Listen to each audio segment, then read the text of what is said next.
You're listening to another great podcast in the MyMac Podcasting Network.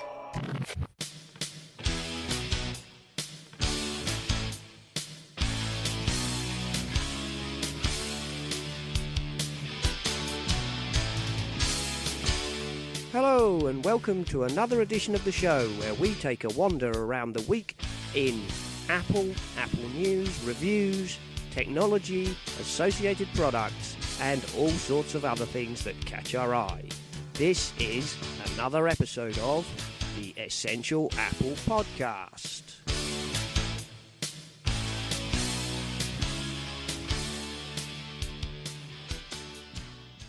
Hello everybody, welcome to the show.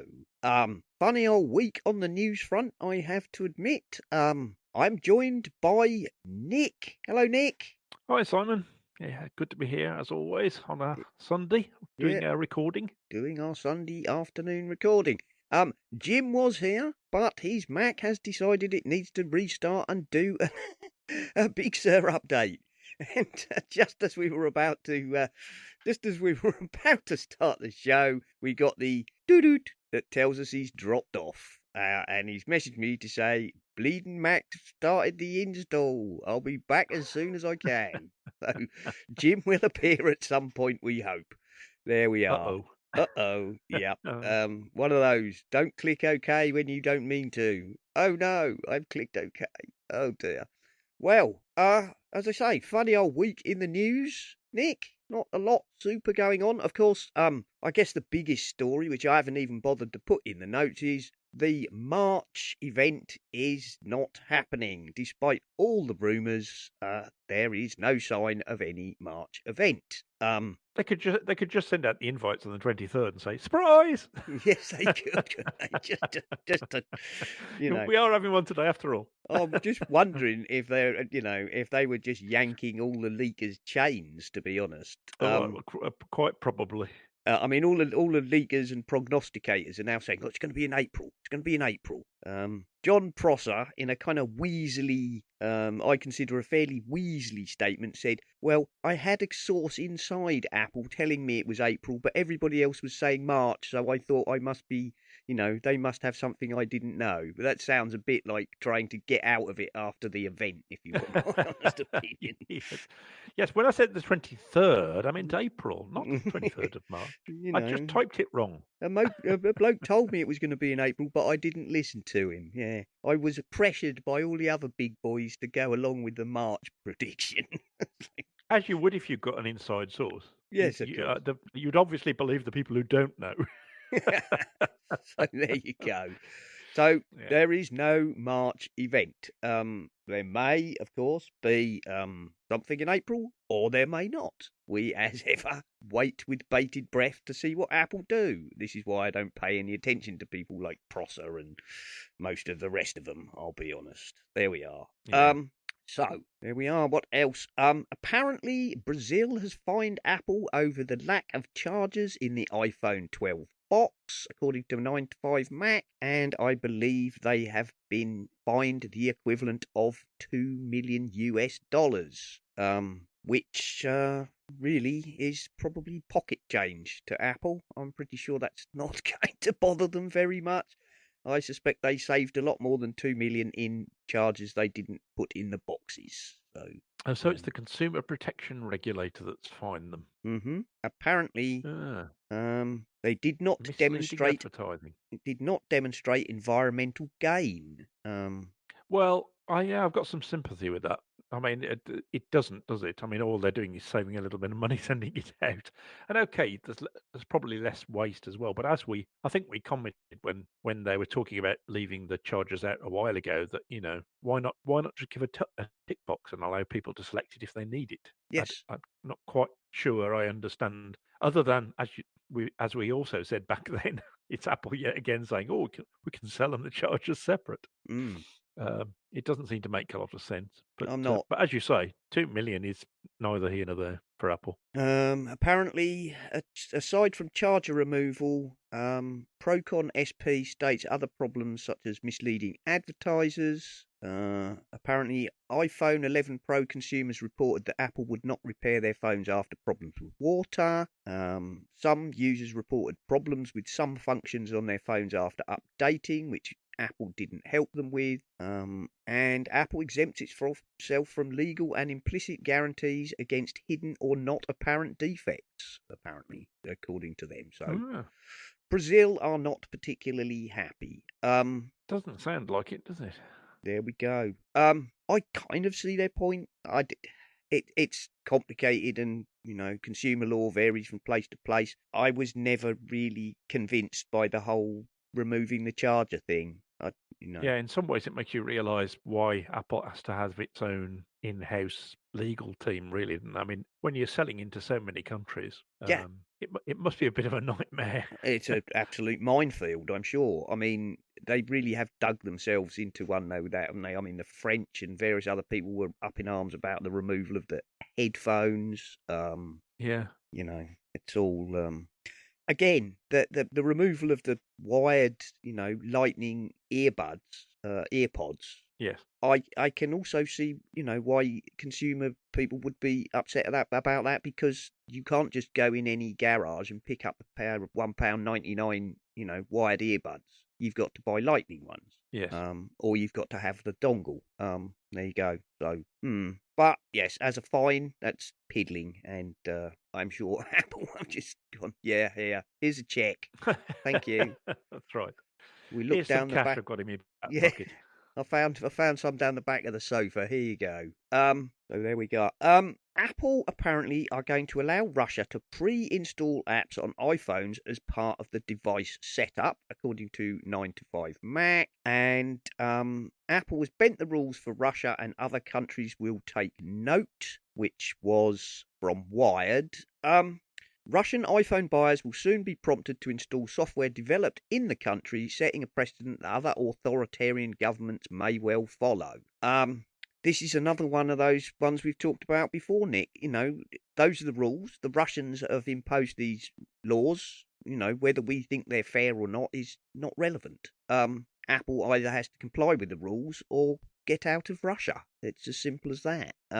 It would appear from these articles that basically, Russian users will be presented with a dialogue which, suggests that they install various Right. apps. So they're not actually pre-installed, but they are suggested when they're setting them up. In accordance with the new Russian law, Apple users will see a dialog box on initial setup that features web browsers, antivirus, messengers, email clients, and more to be installed by default.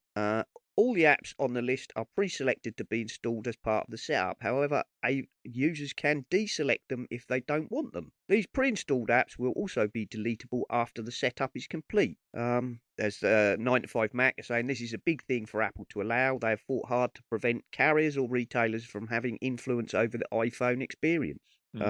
This stands in contrast to Android market, where it is the norm for phones to come in pre-installed with bloatware.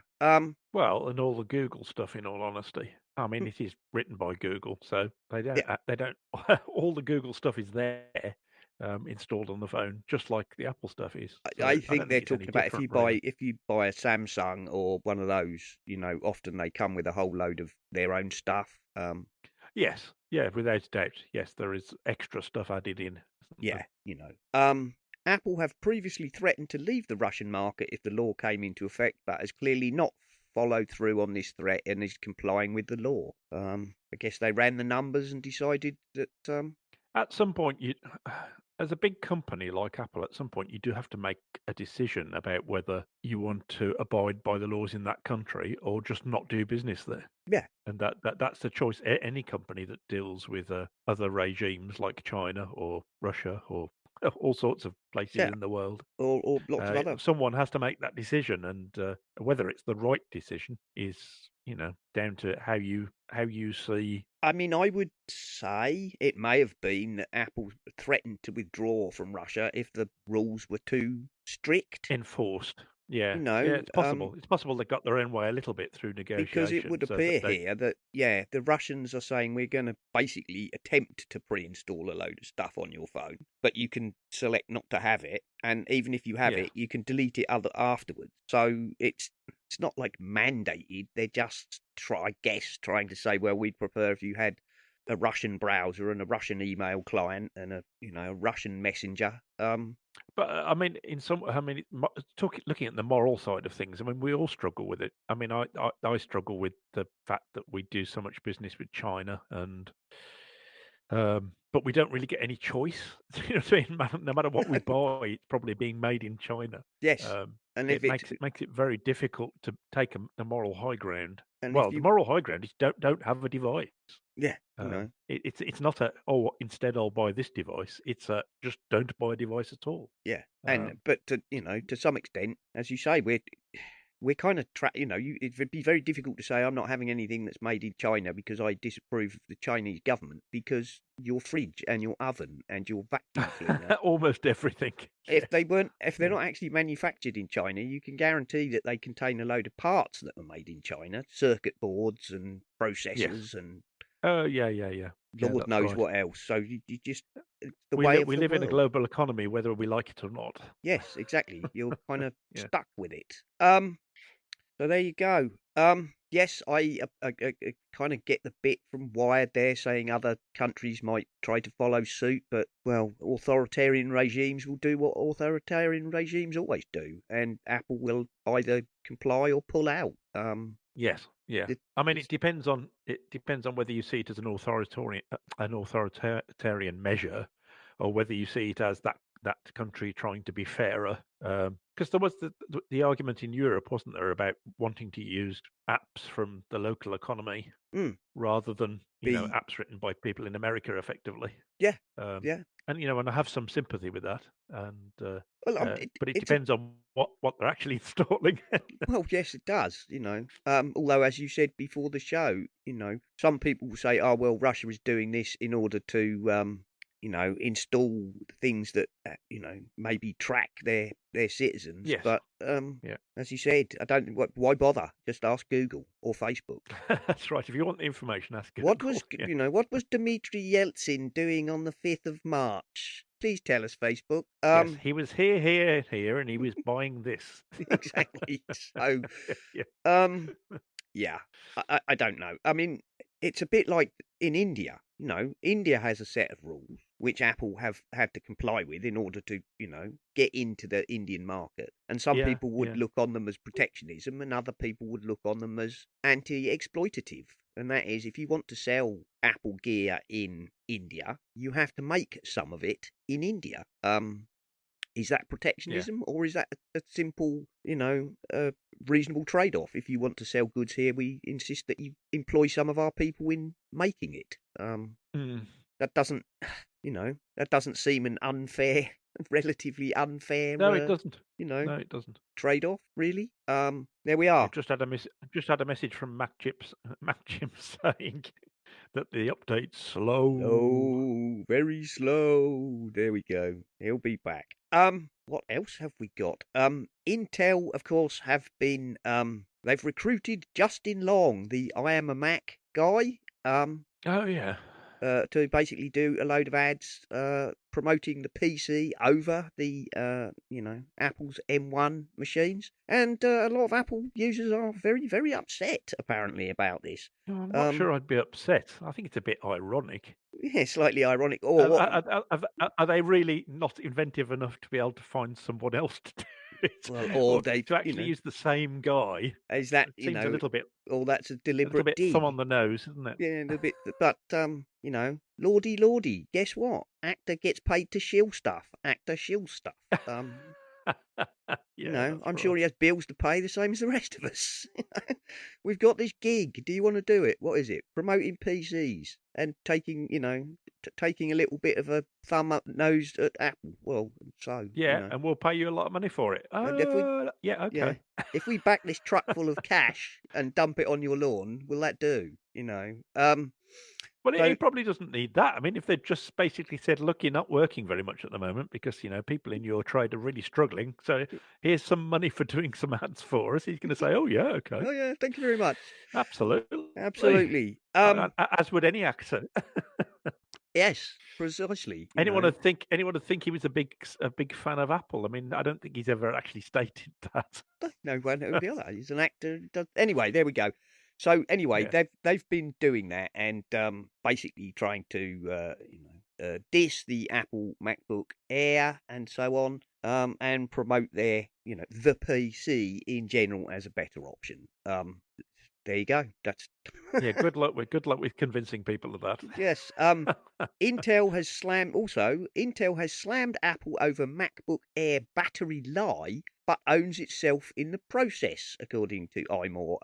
And basically they're saying, Apple's claim of an 18-hour battery life for the MacBook Air is not really true because that in testing they have the screen set down to 150 nits, which is way down, and that's not how people use their computers in real life. However, they then have declared that whatever laptop it is they are testing has a fabulous battery life, but if you look in the how we tested, they also run their screen at 150 nits. So of course they do. They all do it. I mean, because that's how they do it. It's like cars, isn't it? It's like cars. Yes, this car will do 180 miles to the gallon, and when you get it, it sort of does 50. Yeah. How did they do that? Well, it does in ideal circumstances in a lab. Yeah, we drove it. We drove it on a rolling road at precisely 30 miles an hour under no load.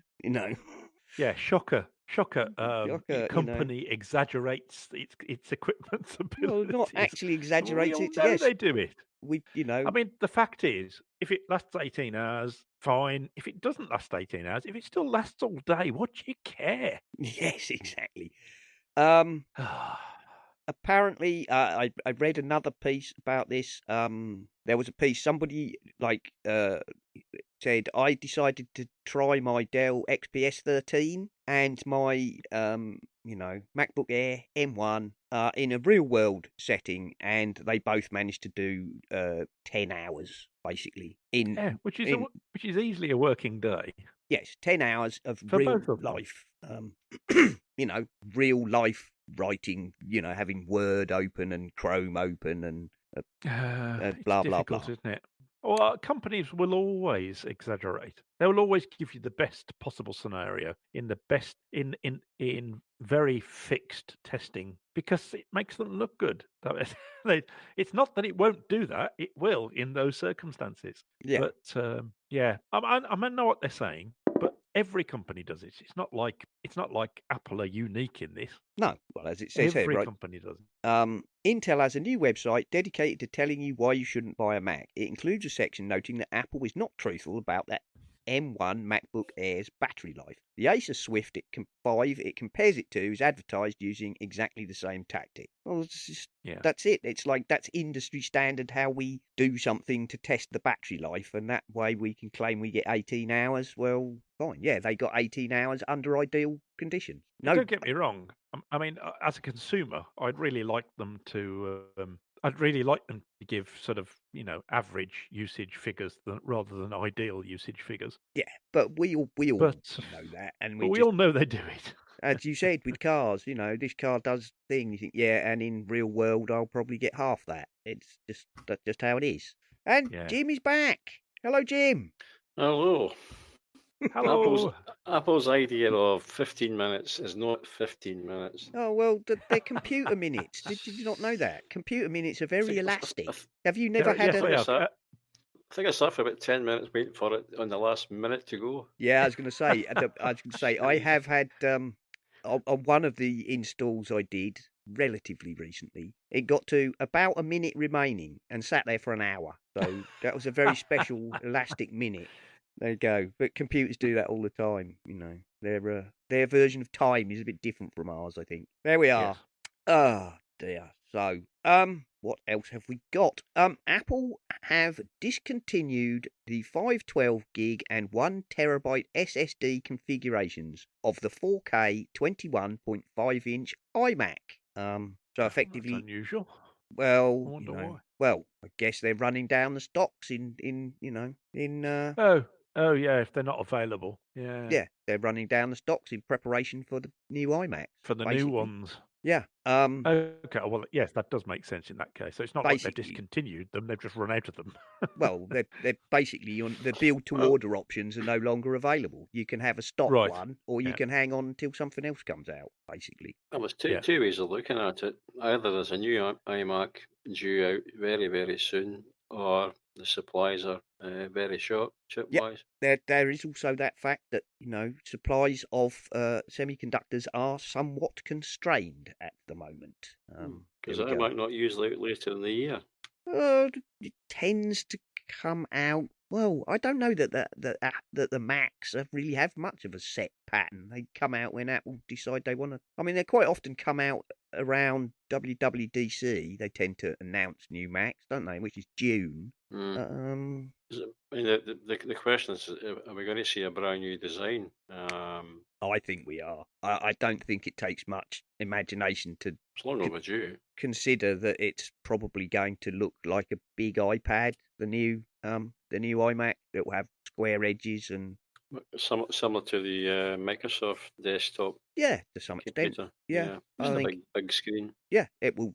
I mean, Yeah. lots of people have said it's likely to look like their super display, XDR display. I think it would look like a giant iPad Pro. To be honest, I don't. That's my guess. That I seems to be the saw, current design language, doesn't it?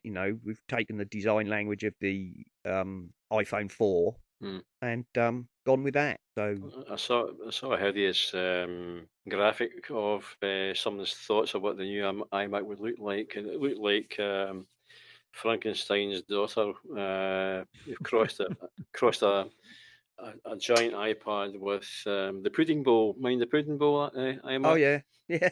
Yeah. Okay. Interesting. Mm. There we go. Nobody really knows, do they? Nobody knows Yep. until Apple tell us. But my bet Yeah, is I'm sure they're hoping that if they're stopping selling them, that the others are coming soon. yes. Well, also, I'm sure that's the intention of the article is saying, hey, look, it could be soon. yeah, Mhm. and also, of course, the 20. I don't know, but I suspect the 21.5-inch iMac is probably not as big a seller as the 27. Was Oh, there I not don't know. supposed to be some keynote this month? Well, but that's that's all now been poo-pooed because Is nothing's it? happened. Oh, yeah, right, okay. and Yeah, it was supposed to be in a couple of days' time, and of course they've not announced anything. So Right, okay. no, as we were we said at the laughing. beginning of the program while you were rebooting that they're going to suddenly jump out from behind a bush and say surprise. Yeah. Guess what? There we are. So there you go. Build to order options on the iMac 21.5-inch appear to have disappeared. The iMac Pro has now been removed from Apple's website and therefore is officially discontinued, which is no Bye-bye. real surprise. They would buy while stocks last.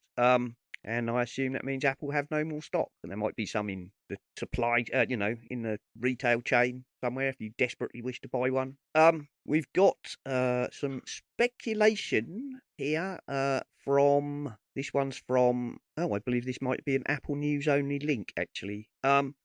Will the new iMac come with a 16-core M1X or M2 processor, which is really a very speculative piece, of course. It could. It could do well indeed. Could come Or with it- something completely different. Or it might not. It might or it might not. What It could else? come with two M1 processors. Yeah, that's a possibility, although that kind of defeats the object of having all the cores on one Yes. Yeah. package. So I think it's Well- going to be an M1X or an M2. I mean, the nomenclature is I would think there would be both an Intel and an M1 version. Really, I Mm, don't think they're going to make any more Intel ones. No, I don't think they're going to make any more Intel ones at all. I think that Apple tend to go all in, don't they? They don't Well, yeah, your MacBooks are both Intel and M1, at aren't the they? moment, but Yeah, only but it's only what they're still making, though, isn't it? They're not. They didn't design any new Intel ones, did they?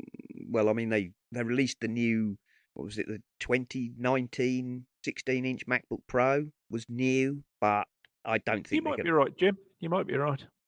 I can't see it myself. I No, can't the see it myself. transition was something like 2 years, wasn't it? Yeah, but That I started end of last year, so we're still in the first year of the Yeah, but transition. usually when Apple do that, what they mean is it will take us 2 years before we have removed all the Intel machines from our lineup. And I'm pretty Yeah, sure the and last. if they're running down the 21.5-inch ones, if they're not replacing them, if they're not continuing to produce them, that implies they're just not going to make them anymore, doesn't it? Yeah, I think so.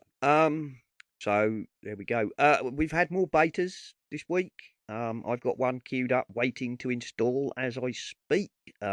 Which is beta 4, I think. Let me just check. Yes, that's Big Sur 11.3 beta 4. Queued up, ready to install after we've finished recording the show. Jolly good. And I had a watch beta update today as well. And I think my phone updated to another beta yesterday.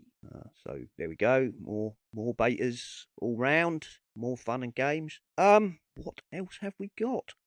Apparently iOS 14 isn't safe from forensic extraction technology, according to the Mac Observer. Elcomsoft apparently have announced an update to its iOS forensic toolkit with version 7, which works on iPhone 12 models and iOS 14 through to iOS 14.3. Okay. Except most people are on 14.4 and soon to be 14.5. So, not sure how, effective that might be against newer versions. Forensic Toolkit means this software can extract your iPhone data like files, passwords, certificates, authentication tokens, keys, emails, histories, contacts, browsing, location data, and other app-specific data. Yes, that's what forensic data recovery is about, as Dougie has told us many times. And in the same way as Dougie says, this thing is a constant leapfrog. They will bring out tools that allow you to get into iPhones or Android devices or whatever, and then the OS makers will block such technologies from working. So what's quite ironic about the whole thing is at one time there were always the hacking community that would try and break stuff so that they could do stuff on the things that they wanted to be able to that Apple wouldn't let them. And now Apple seems to be fighting on two fronts because they're fighting technically the goodies and the baddies at the same time. Who are both trying to hack into their. I wouldn't be a bit surprised if the hacking community aren't somehow connected into the the official police-related hacking I'm community sure as they're well. all, they're all. It's all about. But as you say, it's a leapfrogging thing. Yeah. Okay. Yeah. Someone's broken into that now. Okay, it'll move on and. Yeah, right. How do we stop them from doing that in future? That's it. So. And also, it's not just it's not just iOS. It's affected this way. Of course, Android will be exactly the same. They'll be yeah. Yes. Android will be easier. Yeah, it will be because you can hack that. Yeah. But there we go. I mean, yeah, saying iOS 14 isn't safe from forensic extraction technology. This is the Mac Observer. It's a piece by Andrew Orr, who is it's a fairly respectable. He's not a hack, and it isn't safe is a slightly strong term. That's one of those. If you're not doing anything illegal, you really don't need to worry about it. To be honest. Yeah, that's right. Or you're not in the limelight, or you've not lied to Parliament about. We all know someone who might have done that. Yeah. There we go. But that said person tends to brag about it, not try and keep it quiet. And so let's not go there. Let's not go there. Okay. Yeah. So forensic extraction technology can now apparently break into your iPhone 12 up to at least iOS 14.3. Whether or not 14.4 or 14.5, has defences against that, who can say? So the moral of the story is, if you're a bad guy, keep your phone up to date. Well, yeah, if you're a bad... well, yeah, it is to a certain extent. It is to some extent, yeah. Yes, I'm a Mac star. Justin Long pivots to Intel in new ads mocking M1 Max, which we talked about earlier, in line with the thing about Intel and their, battery tomfoolery. Vivaldi browser has fired up performance with a new version. You're a Vivaldi user, aren't you, Jim? Yeah, occasionally. I jump between Safari and Vivaldi. Depends on what I'm doing. It certainly seems to be a lot faster now. Loading pages and stuff. Yeah, Yep. I like that. I like the app itself. Yeah, I have used Vivaldi. I quite liked it. At the moment, my fallback is Firefox, but my second string browser tends to change. I did like Vivaldi. I think I replaced Vivaldi this with sentence. Clicks, but then Clicks is now gone. So Yeah. I like this sentence in the middle. It says the latest update of Vivaldi. It offers a faster version that will help you shave seconds, even minutes off your day, and potentially hours in a year. yeah, a window opens 26% faster than before. Also now includes native support for M1 processors. So jolly good. It's certainly much more easy to update than Chrome or Firefox. Firefox and Chrome are a bit of a nightmare to try and get the latest updates into it. It's trying to find the update part of it is, in the settings is it's like trying to solve a Chinese puzzle at times. Yes. With Firefox, I think you normally do about Firefox, and it will tell you the number, and that triggers a check. Or I think that's how that one works. As I say, I have Firefox as a fallback in case I go somewhere and Safari really doesn't like it. But you don't come across that very much these days, I'll admit. Yeah, I keep Chrome and Firefox on the simply because there are times when I need to use the browsers. Like when I did the asbestos awareness course, it would not work on Safari at all. So I had to have Chrome or Firefox to get it to work. So yeah, there still are some particularly big related things that tend to be a bit fussy about what they'll run in. Mm-hmm. Yeah, it's yeah. So it's always a good idea to have two different browsers. Yeah, backup. Yeah, when I was still working, I used to use Chrome to was it Chrome or Firefox? No, I think it might have been Firefox. No, it was Chrome, definitely Chrome, to log into work because because it was using technology that expected to be able to find certain things that only Chrome would support. So, it was easier to do that, and then I only used that browser for that particular activity. It used to be Flash. You had to go to Chrome to get Flash. Yes. Yeah, I think at one time it was Flash. Yeah, you needed. They were using Flash for part of it because Apple stopped installing Flash by default, although you could still install it yourself. But the easy way around it was to use Chrome, which had Flash built into it. So until they pulled it as well. So there you go. Facebook is apparently developing a version of Instagram for children under 13. Lovely. Oh dear. Can't I can't see anything going horribly wrong with that. Can you? No. No, of course not. No. Privacy? What privacy? Get them hooked early, I guess. Get them sucked into the data mincer as quickly as possible. Yeah, I can't see that ending well, I have to say. There we are. And last on the technology story, your 8 terabyte hard drive might seem big now, but 120 terabyte disk drives are on the way, according to PC Mag. Gracious. What do we need 120 terabytes for? Yep, I know. I mean, 4K video. Even some of the big stuff now. 8K video. I mean, unless you're doing video, really high resolution video. I mean, at the moment, I'm doing the video I'm doing is 720, which isn't particularly high resolution, but doesn't take up that much space. Well, if you're filming and if you're doing 4K or 8K, if you're doing it for business, if you're doing it where you're doing a lot of videoing, I can sort of see it for those. But for the average user, I mean, it's just complete overkill. This is not actually for your average user. It says Seagate's roadmap points to much more capacious HDDs in the coming years. Bearing in mind that this is, traditional spinning platter technologies. Seagate will launch a 100 terabyte hard disk drive in less than a decade, which is more than 5 times the capacity of today's biggest hard disk drives. And sometime after 2030, it will push a single drive storage capacities to 120 terabytes and beyond. Well, they used basically to say you can never have enough storage, so yeah. If you go over to Newegg, the largest hard disk drive available are 18 terabytes, with different models starting at about $400, which contains 9 platters, 3.5-inch, SATA connected hard disk drive, and is intended for the enterprise market. Part of their effort to okay. I massively can understand increase. it for the enterprise Yes, market. it's this is for data centers, and they're not, this is not for ordinary users. I mean, let's face it, ordinary users, if anything, are going the opposite direction a lot of the time Yes. now. Yeah. The worry I that's would right. have, the worry I would have with that amount of platters is the reliability. Yes, There's a lot of things that go wrong inside that hard drive. that is Yeah. a Having big. said that, Mm. I mean, there's companies like what's it that Backblaze Yeah, that do reliability charts on Mhm. all the hard drives that they use. And it isn't always necessarily about size and that makes them reliable or not reliable.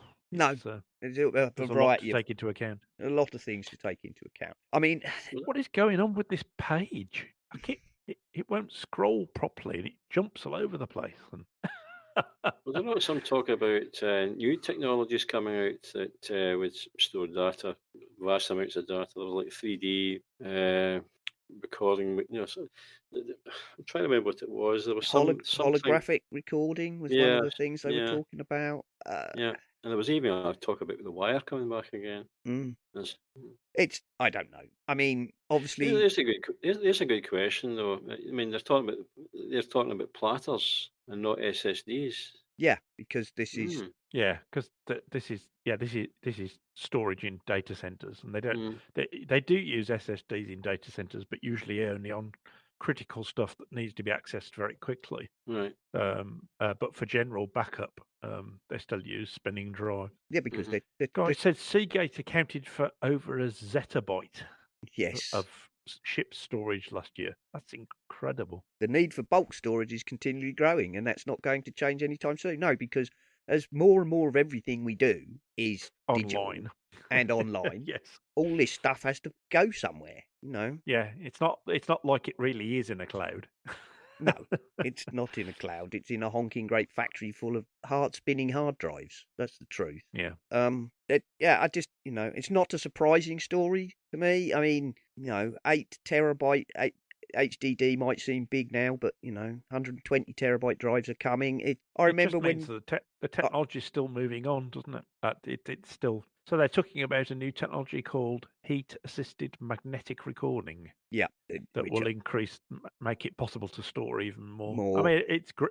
I mean, just shows technology. The march of technology never stops. It's, No, they're constantly refining it. I mean, the last thing they were on about, wasn't it, was putting the magnetic material down onto the surface so that the material stands vertically at a molecular oh right, level. yeah. So that instead of the particles being, let's say 4 atoms long, they become 4 atoms deep, and therefore you can jam that many more particles onto the platter. That's one of the things they did previously.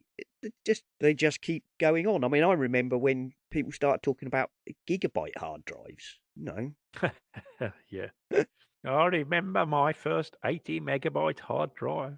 Blimey, Cost me 400 quid. yeah. I'm just waiting for the data crystals to come out. Yeah, exactly. Aren't we all? So there we go. Jolly good. Here we go. HAMR is a technology designed to enable the next big increase in the amount of data that can be stored on a drive. It uses a new kind of media magnetic technology on each disk, which allows data bits or grains to become smaller and more densely packed than ever before, whilst remaining magnetically stable. Okay. A small laser diode attached to the recording head heats a tiny spot on the disk, which enables the recording head to flip the magnetic polarity of each very stable bit. Okay. You've got to admire these people because there really is some clever technology, Oh, it's amazing, isn't it? isn't it? No. I mean, it wasn't that long ago it was just pen and paper. Yeah. When you think about it. Right, as they say here, Right, as they move on from perpendicular magnetic recording, which is the technique we were just talking about, as we approach the maximum useful capacity of PMR technology, a successive drive increase is 1 or 2 terabytes at a time. With HAMR technology, it will allow us to jump in steps of 4, 6, or 10 terabytes at a time. So, Yeah, very good. The thing we seem to forget about is backward compatibility. When you bring all these things out with vast amounts of data stored on them, there's going to come a point where, well, in fact, we're at that point just now, where there's a lot of data stored that can't be read. And look, what was that last year? They were looking for technicians to operate some oh yeah, some kind of backup system or a computing system. yeah, That, COBOL. I think they needed aye, people aye. who could work in COBOL. Yeah, Yeah, which is a we're going very to old. reach that Oh, yeah. point with Yeah. the current stuff. Yeah. Well, it's not that. It's that. I mean, COBOL was in use a lot, but not many people bother to learn it anymore because it's an old Yeah, language. in many ways, we're in a much better place than we were. I mean, at one time there were lots of proprietary storage systems, but now so much stuff gets stored on the on the web, in the cloud, whatever you want to call it, that its format and the way it's stored is completely irrelevant, really, to the average user. Yes. Because we have we don't have any connection to the actual hard drives on the machines wherever they are. So in some ways, it's a lot easier to store things now and know that they're going to be there in 10 years' time. The one thing that most people forget about with regards to data storage is what happens to your data when you finally kick the bucket. Yeah, that's an because interesting topic. Yes, yeah, that's your right. your family will be locked out of stuff that lots of memories, photographs, recordings. We hear a lot about all these new ways of storing it, but obviously security comes into it. How do you get it so that if you do, well, you will when we do all eventually kick the bucket, how does your family get that information without a court battle? Is there currently a court battle on with a lady who, a family who were trying to get stuff about a deceased member of the family? Yeah, right. Okay, we, that's we seem interesting. to, we seem to be we're looking at the storage and not looking at how do we get around these problems. Yeah, I mean, there really ought to be a digital, Key. Mm. yeah, like a digital will, if you Yeah. like, Yeah. that sort of says, and I leave all my data too. Some way of unlocking all that, Blah. Yeah. and not just a bit of paper under the desk. Yes. Yeah. Yes, I don't think I'm sure people out there have thought about it, but I've not heard of anything official that is possible. I mean, one No. of the things, of course, is storing as much as you can of your of access stuff into a password manager and whatever, and then making sure that the person that someone will have that password, so that they can get into your accounts and whatever. That's one way of dealing with it. Yeah, very much so. It's a bit like It's a fairly unofficial way at the moment. Yes, but that's there is no official way. It's a bit like like making a will, and I was just gonna check on Take Control Books if they have a book on it. Digital Legacy they tend to call it. Yeah, I remember Alison doing a program about it a few years ago. Yes, here we go. Preserve your data for posterity. Take control of your digital legacy. By Joe Kissell. Right. How do you wish to be remembered? A will takes care of your physical possessions, but what about your digital life? Photos, email, files, the like. Joe Kissell offers advice on dealing with large quantities of data, file formats, media types, and the need for a digital executor. So there you go. If you want to read, get some advice on that, pop over to Take Control Books. And Joe Kissell has a book on exactly that. There we go. Or, of course, use your search engine of choice to look up Digital Legacy. We're going to move on to the last few bits and pieces. Dropbox and LastPass announced changes to free password managers. The LastPass one, of course, we talked about when they announced it. This is now, going live. Yes, so Dropbox has announced it will launch a free password manager in April, while LastPass are changing their offering to be mobile or desktop only, depending which you wish to choose if you stay on the free tier. If you have an account on Dropbox, you can manage your passwords for free starting next month with a Dropbox basic account, although it will limit you to 50 passwords. Don't know how many people, is 50 a lot? I don't know. Probably not, really. Oh, no, I wouldn't have thought so. No. If you pay Dropbox $11.99 a month for the Plus account, you can use the Dropbox password with no limits and will allow users to securely share passwords to other accounts. There you go. It's a wee bit steep, I think. Well, that's because that's basically you're paying for a Dropbox Plus account with extended storage and so on, and then they're chucking in the password manager for free, effectively. All right, okay. And if you're not paying, they'll limit you to 50 passwords, which I suppose is not unreasonable. If you're the sort of person who doesn't do a lot, 50 may well be enough, your Facebook and your email and various other things. Yeah, yes, I suppose if you're an average user, you might only use a handful anyway. The change with LastPass, it's a case of it's either desktop or mobile. Yes, I assume when it comes to mobile or desktop, it doesn't matter which platform it is. No. You can use both Android and iOS. Oh yeah, they published a list of devices which it's still unlimited devices, but you can have either computers or mobile devices, and they've got a list here of what falls in what. Yeah, but can you have an Android and an iOS device using passwords at one time? Yes, LastPass. You can. That's good. Yeah. Okay. LastPass originally was unlimited devices, which is why it was so highly recommended as the best free password manager, because there was almost no restriction on it whatsoever. Now it's unlimited devices, but you can either be in the computer bucket, right, which includes all browsers running on desktops and laptops, or mobile devices, including mobile phones, smartwatches, and tablets. LastPass free will only include access on unlimited devices of one type, as in, Right. one bucket. Okay. Right, here we go. It says, Jamie is a free user with computers as their active device type. They can use LastPass on laptop, desktop, dad's laptop, anyone's computer. They cannot use LastPass on their phone, tablet, or smartwatch unless they upgrade. Alex is a free user with mobile devices. They can use LastPass on phone, Android, work phone, tablet, smartwatch, but they cannot use it on their desktop or laptop unless they upgrade to Premium, which has unlimited device type access, which,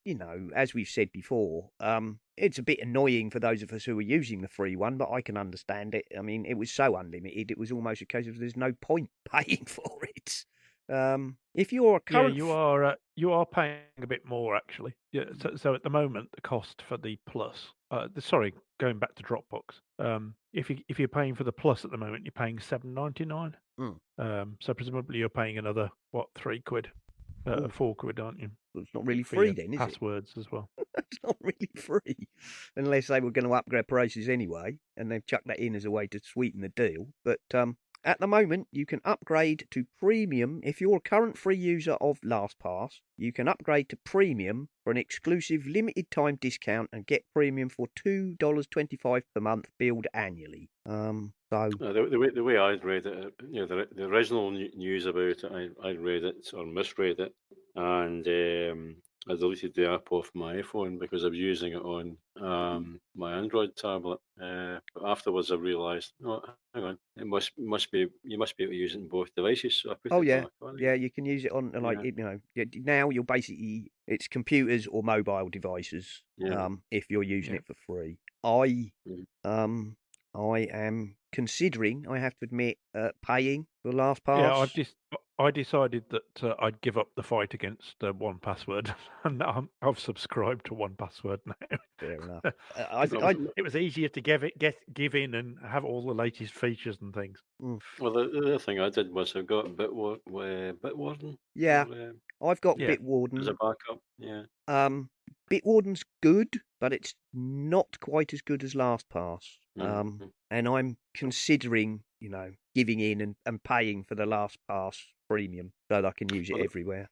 the only reason why I've got LastPass is purely for the Android tablet, because I subscribe to two PDF-based photography magazines, and because my iPad's been running out of space, I bought the Fire tablet to put all my magazines onto. So I needed the password to be able to download my monthly copy. So that's the only reason why I've got LastPass. But so it's basically there's about 4 passwords on it.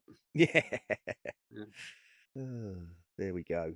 So Everything seems to be going over to subscription or pay. Everything seems to be just we're getting hit, one after the other. Everything's going cough up, cough up. yeah, Yeah, unfortunately, you do have to sort of make a decision at some point, Yeah. don't you? That whether you're prepared to pay that or not. I mean, when I retired, I did a really big tidy out of all the things I paid into. It was actually quite a lot. I hadn't realised I'd signed up to quite so many things, so an awful lot of them went by the by at that point. But I do pay. I pay for my Backblaze storage, and I'm now paying for my 1Password as well. Stuff. And there's a thing to think about, and that is check what you're subscribing to, because we know someone who discovered paying for a subscription that they hadn't even realised they subscribed to. So check your subscriptions, people. yes, Yes, do yeah, it's check worthwhile going in and check them occasionally. check them Yeah. regularly. I do. I check mine on a regular basis. Partly because I have children who tend to download things without paying attention Yes. to whether they, oh look, that looks good, and it's free for a week or something. And it's particularly easy in iOS and stuff, isn't it, to check it? So Yes, it is. And also, if you're using things like Apple Pay or other forms of electronic payments, also check what you're paying for. Because there was a story the other day of a lady who bought bananas and she got a bill for like £2,000 or dollars for a bunch of bananas. There was like an error in the system. whoops, very expensive bananas, obviously. Wonder if I could find that story. Thinking about it. I think you put it in the Slack room, Jim. Did I? Yeah, I think you might put it in possible stories in the Slack room. Right. Because it said because she used Apple Pay, which has no limit on it, unlike most other tap to pay cards, she got billed $2,200 for a bunch of bananas. Apparently, I'm sure they sorted it out for her. I'm sure they did. Yes. But otherwise, they were very. She was charged £1,599 for the bunch of bananas, and she got a final bill of $2,200 for a bunch of bananas. Ew, gold-plated bananas. Yeah, I was going to say. Did somebody deliver them by hand from wherever they were grown? Dear, oh dear. Bought through Harrods. But yes, other wealthy stores are available. Going back to the password managers. I mean, if you want a password manager for free, there are free ones still available. Notably, Bitwarden, which I have been using, but as I say, it's not quite as seamless as LastPass was. So I think I might decide to bite the bullet on that and pay for LastPass. Does Safari do passwords? Well, like your iOS device has the keychain, which Yeah. is So very, very you have good. got a free, you've got a free one then. Yeah, as a last resort. Yeah, there is a free one built into the Mac and iOS, and if you have it on, turn on iCloud Keychain, you can use it everywhere. Obviously, that doesn't work if you go onto a non-Apple device. And the other issue, the reason that I started using LastPass was because I had that thing where my Mac decided for some reason that it was going to throw away all my stored keychain passwords. Oh yeah, that's right. It threw away like all my, not the Apple ones and things like that, but all the ones for websites and things. It threw them all away. Unknown reason. It just decided that they didn't exist anymore, which was exceedingly annoying. So I I decided that I was glad that I'd been using LastPass because that meant a large number of them were also in there. But I think that was a kind of a iCloud screw up. But Mm. I was not best I tend to pleased. forget sometimes when I'm talking to people about passwords that there's keychain. I mean, I, I was talking to one lady who I help with her computer occasionally, and she just hadn't realised that that's what that was. She says, "Yeah, this grey box gets in the way." I said, "Yeah, that's it offering to complete your password for you." Mm. Oh, Because so, that was a bit of a stupid thing to ask. Has Apple got one? When, you get it offered to you every time you go for a password. Yeah, yeah, Yeah, yeah. but it's It's, kind of invisible in some ways. yeah, It's not, it's a sort of passive thing. It's there, but it yeah. doesn't, But, it doesn't but announce the good, itself in the way of LastPass or yeah. whatever. But the good thing no, about no, it is that's the right. passwords are usually pretty good. They're long and varied. Oh yeah, yeah. Yeah. The biggest problem with Keychain is if you want to recover something from it Mm. manually, you've got to go open the Keychain app, find the one you want, open it, show me the password, authenticate yourself, get the password, copy the password. Obviously, it will autofill things and whatnot for you. But if you want to recover the password for some reason, that's not. Whereas, It's a bit Bitwarden. fiddly. Yes, Yeah. it's a bit fiddly. Whereas, a password Mm. manager will usually have a, quick search option. I mean, Bitwarden, you click on the icon and it's got, quick search, your vault. So there you The go. last time I tried to get into Keychain in the Mac, it was a bit of a nightmare because could I remember the password I was to look for? I'm thinking, what password was it? Eventually, I got into the thing, but it can be a bit of a nightmare at times. Yes, a good password manager is essential, and Mm. Keychain is very good. And of course, most browsers will store your passwords for you on the machine, but that's not the same as something that's available on all your devices. So But it is important that you remember the password yes, that gets you into your password manager. yes, the master password. I know one or two people who get very confused about which passwords they've used for what. I know, which is why I do. I make sure that things go into both, and I manually enter things like the master password for the password manager into Keychain, Yeah. so that I can get it from there if I need it.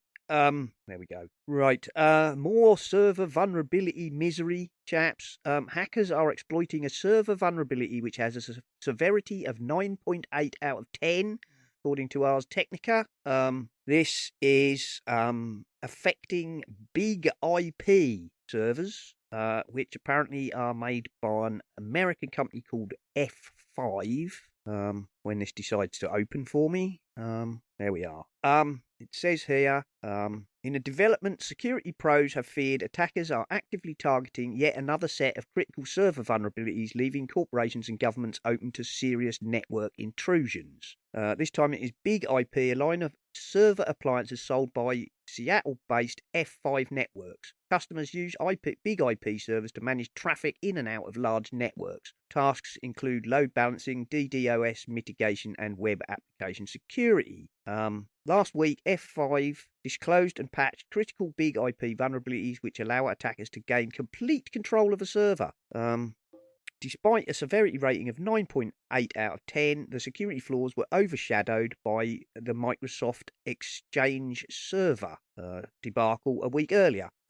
While security researchers weren't busy attending to the unfolding Exchange mass compromise, many of them warned it was a matter of time before the F5 vulnerability also came under attack. And this day has come. On Friday, NCC Group said we are seeing full chain exploitation of the vulnerability which allows remote attackers with no password or credentials to execute commands of their choice on vulnerable big IP devices. Oops. Yeah. A little bit further down, it does say it's only one of several critical big IP vulnerabilities. F5 disclosed and patched last week. So this is not an ongoing; it's been patched. So yes, as long as long as they've updated their servers, it isn't a danger anymore. No, it's another one of those.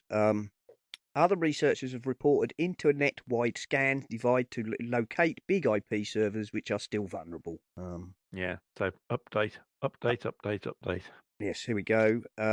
After this post went live, F5 issued a statement which read, "We are aware of attacks targeting recent vulnerabilities published by F5. As with all critical vulnerabilities, we advise customers to update their systems as soon as possible." There you go. There we are. More misery for server admins, by the look of it. It keeps them in a job. No, yeah, keeps them busy, doesn't it? Yeah. Yeah. And exchange flaws could be worse than thought. 6 hacking groups suspected of using a 0 days pre-patch, apparently, according to the register. Dear. I'm glad most of this stuff doesn't really affect us. Yes. It's looking like the exploitation of critical exchange flaws could be much worse than first suspected. ESET claims that 6 advanced criminal hacking groups thought to have some level of state sponsorship used 0 days to attack government and industry sites before the flaws were patched. There we go.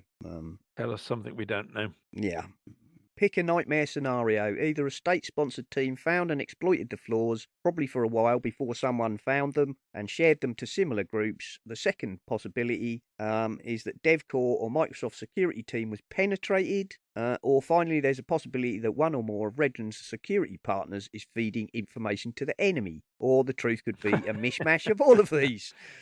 Oh, you want my password? Oh, okay. It's Yeah. There we go. It's password 123. As they say in spying circles, when it comes to a choice between conspiracy and cock up, it's best to lean on the side of cock up. There we are. And that's pretty much all of the stories, chaps. We will put I will find the story that Jim mentioned about the bunch of bananas and put that in the show notes. I've got a worth a chirp, which is from Dougie, which is how to auto-remove annoying tracking codes in URLs you share from your phone. Which basically is how to build a shortcut which will remove such garbage from the end of codes you wish to share. Ah, okay. Which he posted in the Slack room the other day. And for those who don't know, URL tracking codes are that great long string of garbage which appears after the main URL. You can usually find it by looking. It usually starts with either a question mark or ref.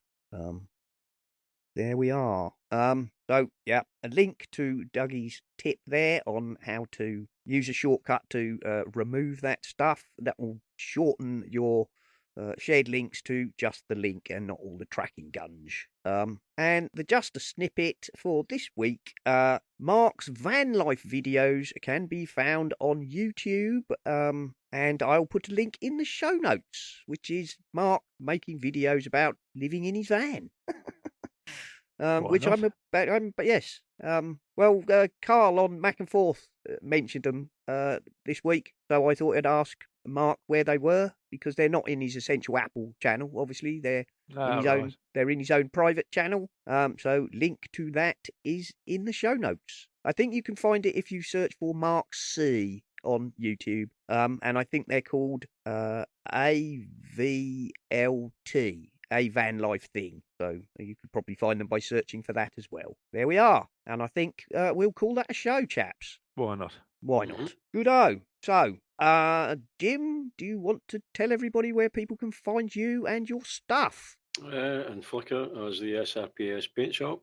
In the Slack group on Vimeo. You'll find a link in the show notes. That's about it, I think. And of course, you are, in charge of the Essential Apple Flickr group as well. All the links are in the show notes. Right, Nick. Yeah, you can find me very occasionally on Twitter. I'm Spligosh, SPLIGOSH. Occasionally on Bot Show when he's doing it at a reasonable hour, and also in the Slack, offering my words of wisdom. Or not, as the case may be. Or not, as the case may be, depending on how you want to interpret that. How wise I'm feeling at that moment. Yes. Indeed.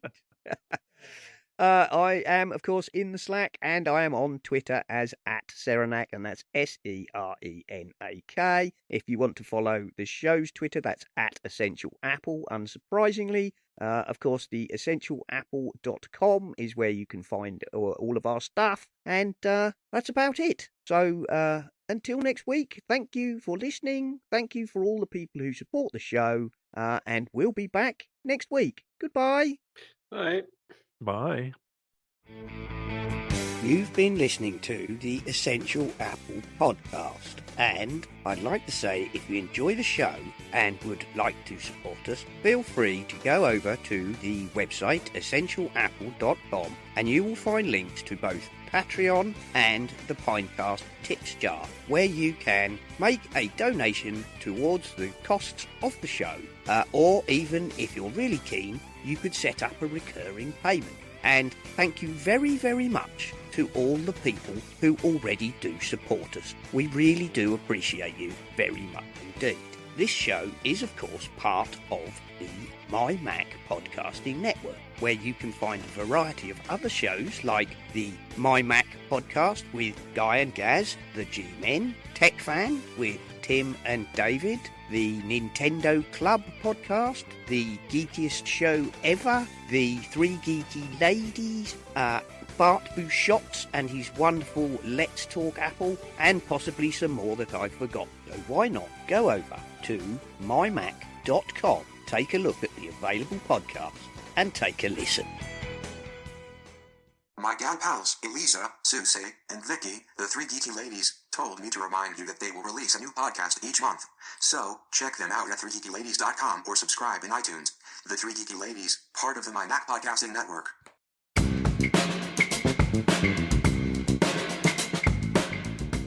Looking for a show that talks about Apple and Apple products? Then Geekiest Show Ever is for you. What about Amazon? Google. Geekiest Show Ever is for you. Mesh networks, distance learning, all kinds of technology, interviews. Yes, Geekiest Show Ever covers that too. I'm Elisa Pacelli. And I'm Melissa Davis. Listen to the Geekiest Show Ever on the My Mac Podcasting Network in your favorite podcast player. Feedback, show ideas, and reviews, always welcome.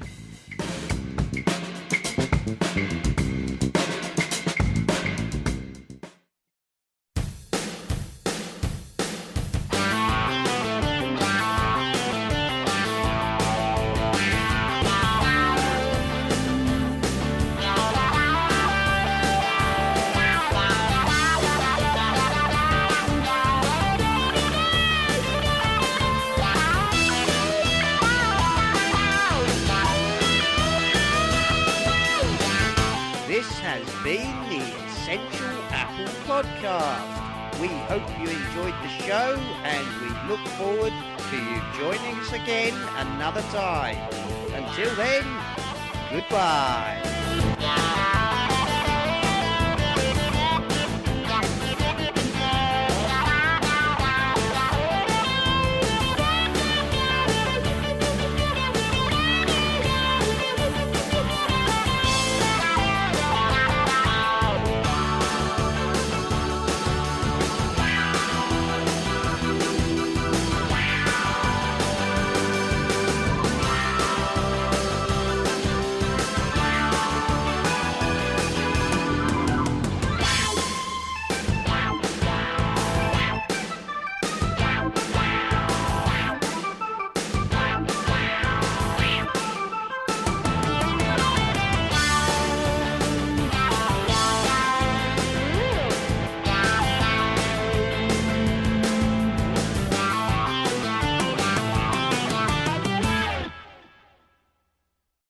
I had a bit of fun with Dropbox the other day there. On the iPad, it told me I couldn't access my Dropbox. I had too many devices connected. Oh, yeah. Maximum 3 is allowed. I'm thinking, I've got 3 attachments, includes the iPad. So I had to log out and re-log back in again. Well, not just log in. I had to actually deselect that iPad and Right. reselect it. So did it think it was another you'd got more than one iPad or something? Yeah, it must have done. Yeah. Yeah, it's a little bit of a pain about. Although having said that, I've been using Dropbox quite a lot recently. So when I'm doing stuff down at church and recording stuff on the computer at church, it's just so useful just to drop everything in Dropbox, and then when I'm home, it's all on my computer at home, and I can get straight on with it. It's I must admit, Dropbox method of working is there's nothing quite like it, really. Well, I tend Well, to I've I use. mean, got I've got there are other things you Dropbox. can do, but Dropbox is very good at making it nice and simple. I Yeah. do. I use. I must admit, I use OneDrive more than Dropbox. Right. Yeah. Microsoft Similar sort OneDrive? of thing, really. Oh, it's very, very, Yeah. very similar. Well, the other one I've got is Box. I've got Dropbox and Box. Yeah. Yeah. Yes, I've got Box as well. Although I Yeah. don't use I Box very anywhere rarely near as use much. it. Yeah. It's just really useful to be, as I say, logged in under two different accounts, and then Mhm. the folders are shared, and it But- just means I can get stuff from church very easily. What really annoyed me with Box was some years back I got I think it was 50 gigs of space. Oh, that's right. And then they took some of it away, didn't they? They took it away. Yeah. Hmm. Yes, I found that a bit annoying as well. Because I've got a big box. I've got a big box count. 30 gig or something. Still, I mean, I've got a big, very. you know, I've for got, nothing. relatively speaking, a big OneDrive because I signed up for it when they first brought it out under the name Oh, right, yeah. SkyDrive, and then they did this thing where if you install when the iOS came along, Microsoft did an iOS app and said if you install this and like attach it to your OneDrive account, we'll give you a big bonus. They gave me a big, an extra. I don't know what it was. It was a big bung anyway, which meant that I had loads of storage, relatively speaking, in OneDrive. And then there was a point where they were going to try to take some of it away, but if you had already got it, all you had to do was they sent out an email, Keep it going. and you had to send a thing back saying, no, please don't cut my storage down. And then it was like, well, if you don't use it for 60 days or something, you'll be moved down to the lower tier or something. But basically, I'm grandfathered in, so I just get this. So I use that. I do use Dropbox, that's good. but I do use Dropbox, but I use it less since they limited the number of devices you could have attached to it. Yeah, I found that a bit of a pain, but the fact is, I only really use it now just for transferring stuff from church to here, so I don't need that much storage even. No. A few gig is more than enough. Yeah. Because literally, I drag it in, come home, and then drag it out. Yeah. Well, I mean, I like OneDrive and Dropbox both because they're like live sync. Yes. Box is a bit funny. It's a good place to stick stuff, if you like. Yeah. It's sort of backup space, but it's not a live sync thing. So Yeah, that's the big advantage of Dropbox, isn't it? Is that it's literally drag and drop, and that's it. or just drag it into the relevant box on your on your Mac. Exactly.